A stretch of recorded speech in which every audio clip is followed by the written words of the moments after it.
Hello guys, in this video we are going to study about multiple choice question of second chapter of electrical engineering. First, electrical engineering का multiple choice question देखेंगे chapter second का, because we have already studied about the second chapter explanation.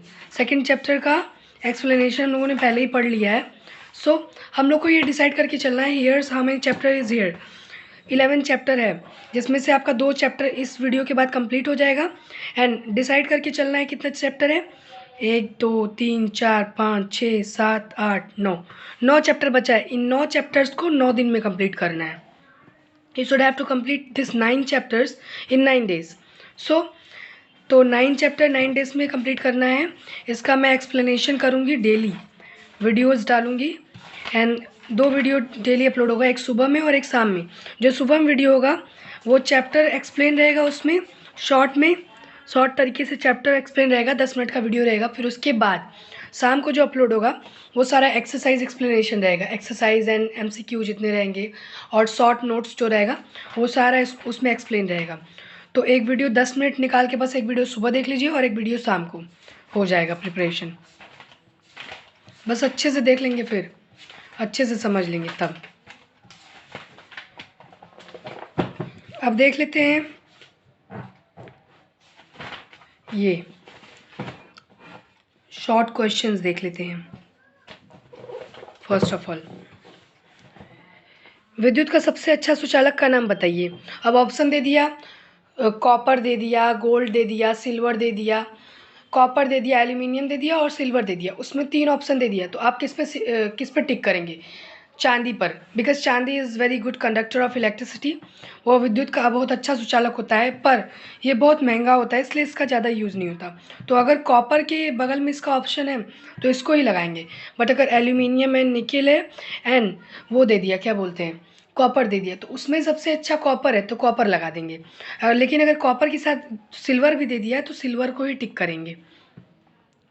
चालक का प्रतिरोध किसे कहते हैं? चालक का प्रतिरोध किसे कहते हैं? विद्युत विभवांतर तथा विद्युत धारा के अनुपात, the ratio of electric potential and current V = R/I होता है. तो उस अकॉर्डिंग किसको कहेंगे? V = R/I है according to Ohm's law. V = R/I. तो जो R है वही रेजिस्टेंस होता है, वही रेजिस्टेंस होता है. अब तीसरा है, विशेष प्रतिरोधकता को किससे प्रदर्शित करते हैं? बताए थे, स्पेसिफिक रेजिस्टिविटी जो होती है उसको रो से डिनोट करते हैं, बिकॉज R = रो L/A होता है. तो इसमें जो रो होता है वो एक कांस्टेंट होता है, बट इस रो को कहते हैं स्पेसिफिक रेजिस्टिविटी. इस रो को स्पेसिफिक रेजिस्टिविटी कहते हैं. अब देख लेते हैं चौथा, ताप गुणांक का सूत्र बताना है. ढेर सारा सूत्र दिया रहेगा, उसमें ये भी दिया रहेगा, तो इसको टिक कर देंगे. अब ये देख लेते हैं, यांत्रिक प्रतिबल व चालक की प्रतिरोधकता में संबंध लिखिए. यांत्रिक प्रतिबल और चालकता में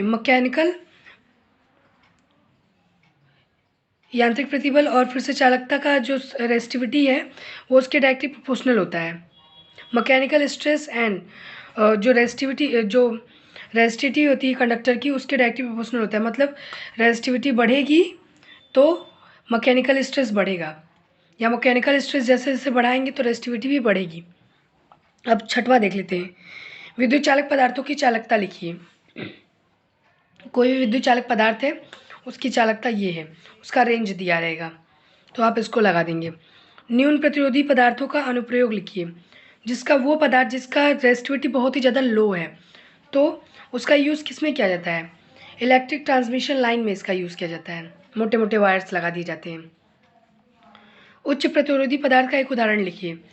वह पदार्थ बताना है जिसकी प्रतिरोधकता बहुत हाई होती है, दैट इज़ प्लेटिनम. अगर दे दिया, उसमें बहुत सारा ऑप्शन दे दिया, उसमें प्लेटिनम दिया है तो प्लेटिनम पे टिक कर दीजिएगा. हो गया आंसर. कॉपर निकेल मिश्र धातु को कितने भागों में बांटा गया है? अब पूछा कॉपर निकेल मिश्र धातु को कितने भागों में बांटा गया है? 4 3 2. तो 3 भागों में बांटा गया है. काइनेज मिश्र धातु, मोनल मिश्र धातु, जर्मन सिल्वर मिश्र धातु. टंगस्टन का एक अनुप्रयोग लिखिए।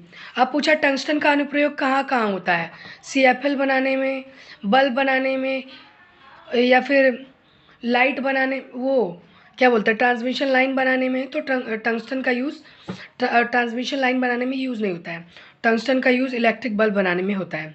तो इसको लगा देंगे। अब देख लेते बहुविकल्पीय। बहुविकल्पीय प्रश्न में देखेंगे, एक अच्छा चालक होता है क्या, शून्य चालकता के साथ, अनंत चालकता के साथ, एकांक चालकता के साथ, इनमें से कोई नहीं। अनंत चालकता के साथ, जिसकी चालकता अनंत होती है। अब ये देख लेते हैं, किस धातु का निम्न प्रतिरोध ताप गुणांक होता है, वह धातु जिसका टेम्परेचर कोफिशिएंट बहुत ही न्यून होता है।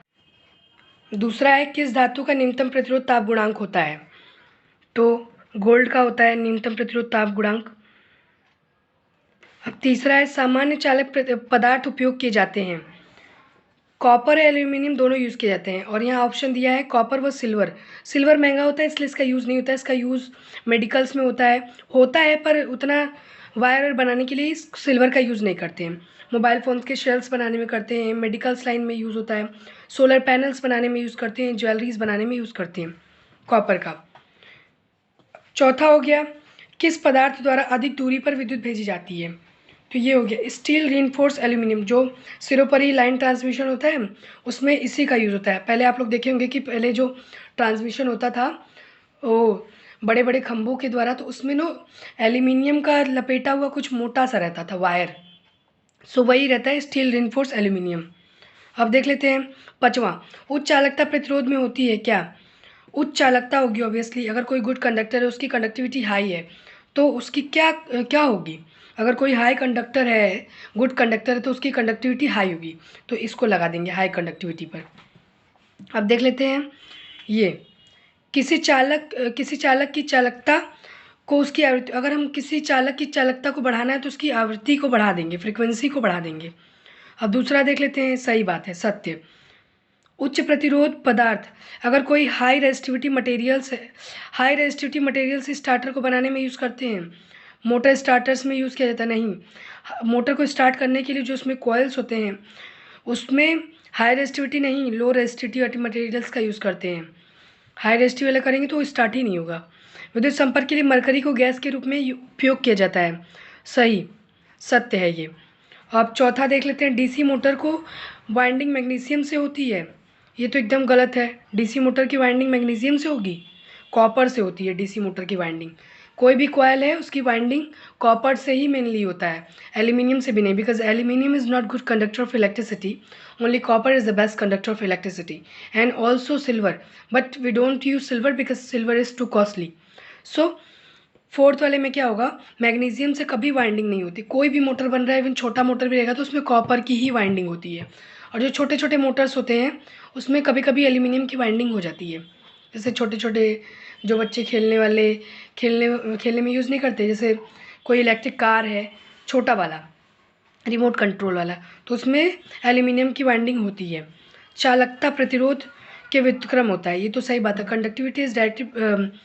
Conductivity is inversely proportional to the resistivity, ये हो गया। अब देख लेते हैं, सोल्डर कॉपर व एल्यूमिनियम की क्या होती है, एलॉय होती है, मिश्र धातु। सोल्डर किससे बनता है, कॉपर एंड एल्यूमिनियम से। सिरोपरी टेलीफोन्स लाइन बनती है किससे, स्टील से। सिरोपरी टेलीफोन्स लाइन स्टील से बनती है। एक अच्छे विद्युत चालक पदार्थ किसका विरोध करते हैं, कोरोजन का विरोध करते हैं, संक्षारण का विरोध करते हैं। अब देख लेते हैं ग्रेफाइट में क्या है, ग्रेफाइट में सहसंयोजन बंद होते हैं। Graphite has covalent bond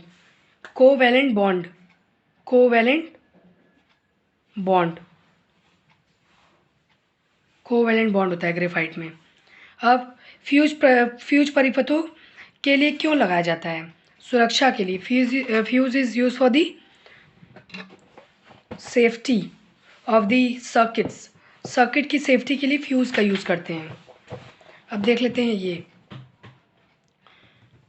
copper cadmium मिश्र धातु है किसका, कॉपर कैडमियम, नाम से ही पता लग रहा है कॉपर और कैडमियम उसमें होगा, तो ये वाला हो जाएगा। कॉपर, कॉपर का सिंबल Cu होता है और कैडमियम का सिंबल होता है Cd, तो ये हो गया। कॉपर निकिल मिश्र धातु है, तो ये वाला कॉपर एंड निकिल का Ni होता है। पीतल, पीतल किसका मिश्र धातु है? पीतल मिश्र धातु है कॉपर एंड जिंक का। पीतल मिश्र धातु होता है कॉपर और जिंक का, तो यहाँ पे तीसरा। अब कांस्य, कांस्य किसका मिश्र धातु है? कॉपर एंड सेलेनियम का, ये चौथा। ये हो गया chapter 2 complete. Thanks for watching guys.